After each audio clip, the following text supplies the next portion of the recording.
All right, there we are. Let's do it. It's Mind Blowing Thursday. So let's get into some breath work and meditation to start. And then we're going to get into today's topic. Is ancestral healing important for leaders? Bring your palms to touch. Let's rub them together, generate some warmth here.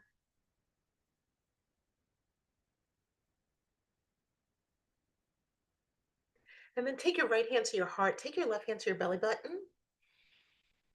And we're just going to take 3 breaths together. So inhale through the nose, let the belly fill. Exhale with a sigh. We'll do that again. So inhale through the nose, let the belly fill, and exhale. Last one, inhale through the nose, let the belly fill, and release it.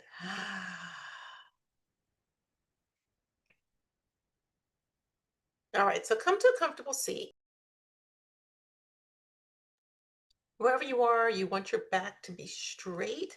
Take the shoulders up and back. Let them relax, like my elbows are on these low supports. So I'm going to move that away so that my elbows can drop away from the ears.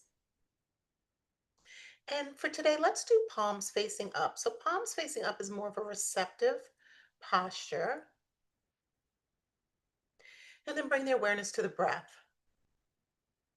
So notice the sensation of air as it enters and leaves the body right at the tip of the nostrils.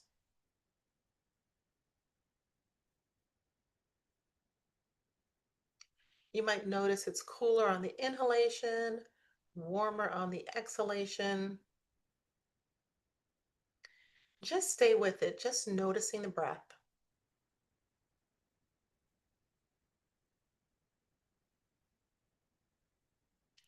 And then I want you to bring into your awareness someone that you love who has passed on. So it could be a family member, it could be a pet. If you don't have anyone that you love who's passed on, you can just think of someone that you love. So whoever you've chosen, just bring that into your mind's eye.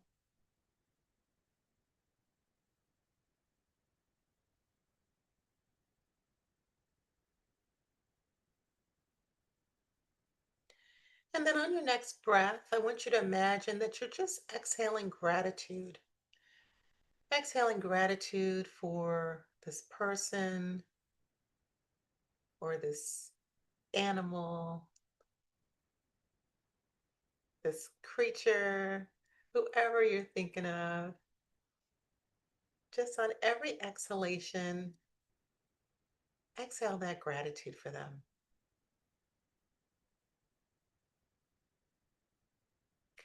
And then on your next inhalation, I want you to inhale love. They have love for you. So draw in that love. Let that feeling of love fill you up.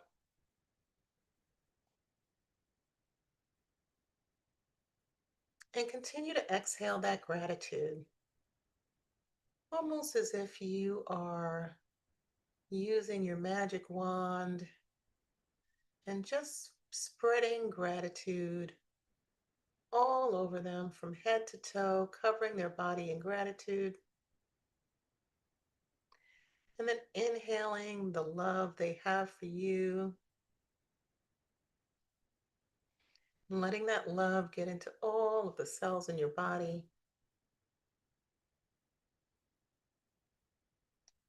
drawing that love through your head, through your heart, into your belly, letting that love fill your body completely. And then as you exhale and you imagine the person or your pet or animal that you love, imagine that as you exhale that gratitude, that gratitude comes into their body as love and fills them up, covering them from head to toe. with love, protection, compassion.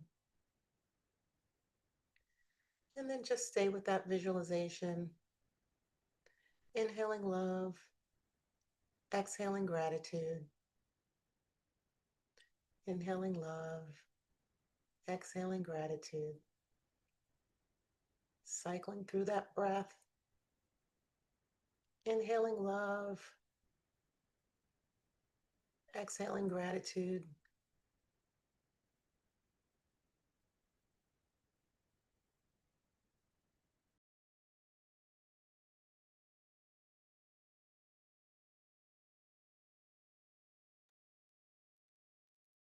Continue on your own for just a few more moments here. Palms facing up, ready to receive. Inhaling love, exhaling gratitude.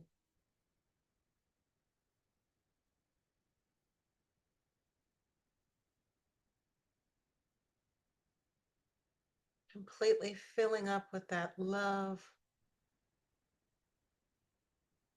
focusing, covering your loved one with gratitude. Inhaling, filling up with love, and exhaling, covering your loved one with gratitude and protection, compassion.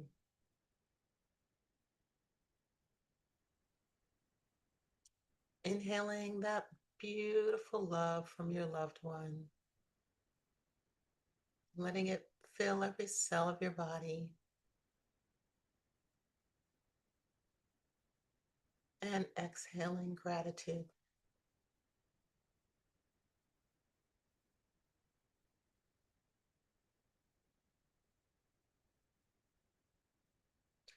And then gently relax your concentration, relax your visualization, and we're going to release that. Your eyes are closed, you can open them. I hope that felt good to you. Felt great for me. So today's topic is ancestral healing important for leaders? So I wanted to start off with a couple of definitions that I pulled up, and then I'm going to talk to you about my experience with ancestral healing. Then I'm going to give you a few tips that you can take away, and you can decide whether or not you think it is important for leaders. Now, remember, when I talk about leaders, you might be leading in a corporation, you might be leading in your home, you could be leading in your community, or you can be an entrepreneur like me, where you are leading your business. You may be a thought leader, you might be leading on a platform. So there's so many ways that we show up as leaders, right?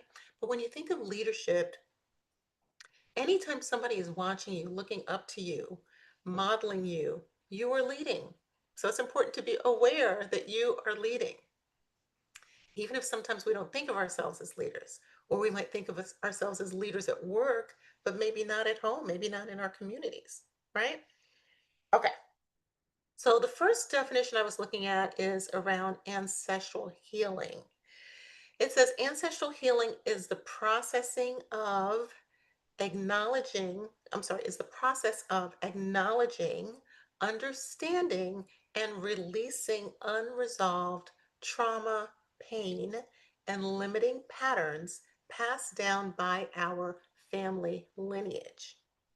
So, the process of acknowledging, understanding, and releasing unresolved trauma, pain, and limiting patterns. And I don't know, I always say everybody's got trauma, everybody's got pain, and I am a coach. I know that we all have limiting patterns, myself included, right? So we all have these things. It's not something that other people have, but we don't have, right? We all have them. So it recognizes the experiences of our ancestors, especially those that involve oppression or loss or some sort of disconnection. So these experiences can influence our beliefs, our behaviors, and our emotional responses today. And through the awareness, it could be things like ritual or storytelling or embodied practices like what we just did. Ancestral healing can help restore balance, peace, and empowerment in your current life. So that was me kind of ad-libbing a definition that I pulled up. And then the other thing that I find so interesting is this idea of epigenetics, right? Because the healing part feels very, I guess, ethereal, it's very spiritual or non-physical. And then the epigenetics is a little bit more scientific.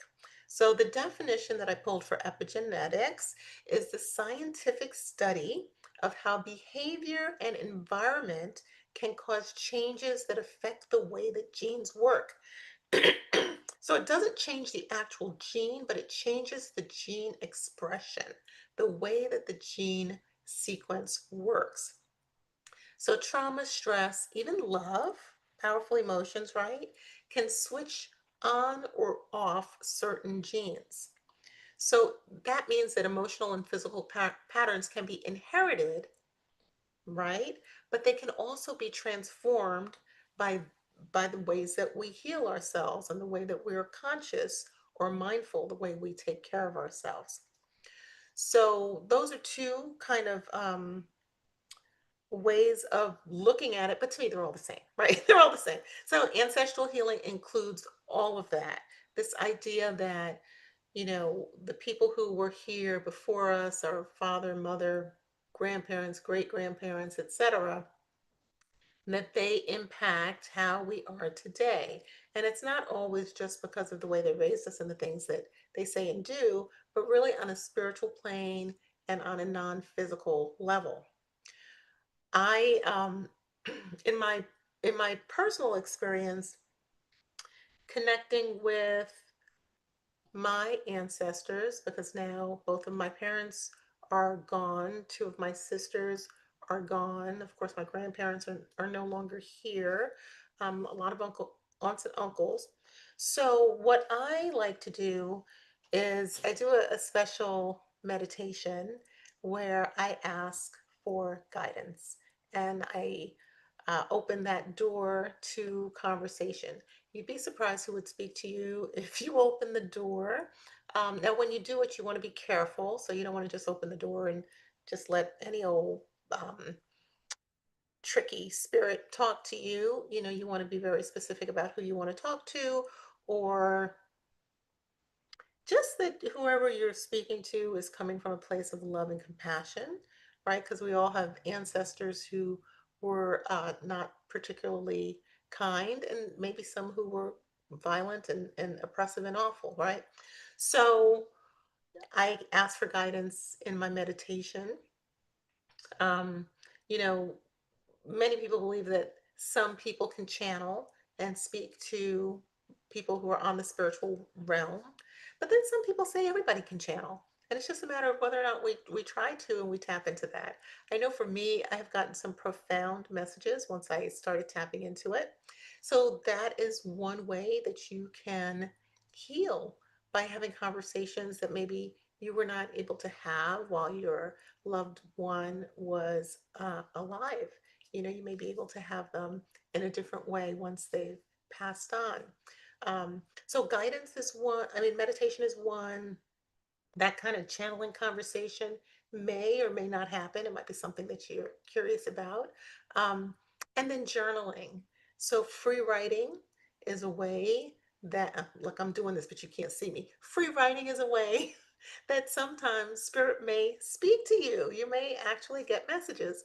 Now, I know in our culture, we're really trained to not believe any of that. But however you take it, whether you think it's a direct communication, or if you think it's some sort of inspiration, or if you think you're tapping into your own wisdom and that's what's coming up for you, however you look at it is fine. It is healing, and it is helpful. So those are a couple that I really love. Another thing that I've done recently, I would say maybe in the summer is when I did this, is I set up an altar in my home. So I have a beautiful arrangement with candles and crystals and photographs and beads and perfume and flowers, just all of these beautiful things, a beautiful crystal bowl of water. that is just a place where I can go and talk to my loved ones, to my ancestors. Now, do I need that? No, you could do that. You don't have to have that. I just enjoy it. It's beautiful. I like to look at it. And I believe that my ancestors like knowing that it's there. So you can, that's another thing you can do if you want to set up an altar in your home. I did not invent this, right? There are plenty of people who have altars in their homes for different purposes, but ancestral altars are one of them. And then you see, when we started with this meditation and we offered our gratitude, you can have a gratitude affirmation for ancestors where you thank, and whether you know them or not. So even if you haven't lost anyone, maybe you're young and your grandparents are alive and your parents are alive and everybody's alive, you can still offer gratitude for all the people that came before you in order for you to be here. Going back to your parents, to your great grandparents, but then to your great great grandparents, to the generations five times before you, the generations 10 times before you, the generations 20 times. Think about how many people had to exist in order for you to be here. And even if they've gone through massive amounts of trauma, which I mean, I can't imagine that people didn't, right? We live in a very modern society with lots of conveniences, but it wasn't always this way, you know? So, all the things that our ancestors had to endure for us to even be here in this moment and have a cup of tea with a mug that has a little picture of Venice on it, like there is so much that you can be grateful for. Even on your worst day, there is so much that you can be grateful for. If you were sitting someplace where we have heat or air conditioning, we have running water, and we have little beautiful things like cups with pictures on them, you know. So offering that gratitude to the whole embodiment, the whole long line of ancestors before you is powerful. Um, it could also show up as a prayer. You might pray to your ancestors. You know, it's always funny how people have no problem, or most people have no problem, praying to the idea of uh, ultimate power, you know, to God, to spirit, but may not feel so good about praying to your ancestors. But you can talk to more than one spirit. It doesn't only have to be the one, you know, whatever you perceive as your higher power. You can talk to spirits who are just loving, benevolent spirits, and maybe people that you've known. So those are a few ways that I really enjoy connecting. I love, you know, in the morning, sometimes I will just say the names of my family members and say thank you before I get out of bed. It could come in prayer, you know, maybe some other rituals with altars, or I know my mother loved perfume and flowers, so I like to keep those things nearby for her. Um, so those are some of the things I like to do. Now, why does this matter for leaders? So as a leader, you model self-awareness. The worst person for anybody to work for, or honestly, in a lot of ways, even to be around, are people who have no awareness of the words that come out of their mouths, the way that other people might feel in their presence, you know, emotional intelligence, having a sense of compassion, all of that. So when you start to work through your own ancestral line, it helps you to become more self aware, to understand yourself and your family better, and then also to be a better leader. So it can help you recognize maybe fears that you've inherited, like scarcity mindset or silence or overworking is a huge one, right? So those can affect the way that you show up as a leader, whether it's at work or at home or in your community. So healing allows for more conscious, more compassionate, and more authentic leadership. And if you follow me at all, you know I'm always talking about authentic leadership on LinkedIn. But I'm always talking about authenticity in general because I just believe this world is in a crisis of authenticity. There are more people walking around pretending to be something else than not. I think many of us feel the pull or the pressure to be something that we're not or that we don't want to be. So authenticity is real and it is something to always be working on. And I always like to preface that by saying being authentic does not mean being inappropriate. They're two different things. So, for example, I might be doing a live at home and I love my hair up with my stuff, right? But if I'm doing something that's in a corporate space, I won't show up like this. I'll show up more like, let me see. I was gonna find. Oh, I don't think I have it next to me. I was gonna say I'll show it more like the back of my book, the back of my book cover, but I can't see it. I guess it's on the shelf behind me. Let me see. Does this have one? Well, here we go. This has one. There you go. I show up more like this girl. Anyway, so I hope this was helpful and enjoyable for you. So the takeaways that I want to leave you with is first off, take a little time, maybe reflect on some of your family stories, maybe some of the patterns that you see in your family, and they can be both positive and negative, but see what you notice. In my family, it took me a while before, and this was something my younger sister said, but I really couldn't see it. But it took me a while before I noticed like a pattern of silence, that there were probably conversations that could have happened or but didn't happen, that there was this silence thing that was in our family. Um, but so think about what you see in your family, because the silence I might see is like a negative, but in my family there was also a lot of expression of love, and there was also a lot of love for education and for work. So see where you see the patterns, both good and bad. The next thing I would give you as a takeaway is if you are not meditating, well, you are because you're here with me. So we did we did a few minutes. I have tons of this content. You have no excuse not to set aside some time for meditation and, maybe some prayer, some journaling, just opportunities for you to slow down. We cannot always be going 100 miles an hour because what happens is if you're running really fast and you don't take the time to slow down, you'll just be running and you're going to end up someplace that maybe you don't want to be because you haven't had the opportunity to, integrate and process the desires and the things that you want to achieve in your life and the growth that you want to experience in yourself. Another takeaway, cultural tradition. So whether it is music or rituals that are in your family, even foods can help you connect with your lineage and offer some healing. You have to be careful with that because you do want the music, the rituals, the traditions, and the food to be healthy. Sometimes we pass down unhealthy ritual, food, tradition, all that stuff.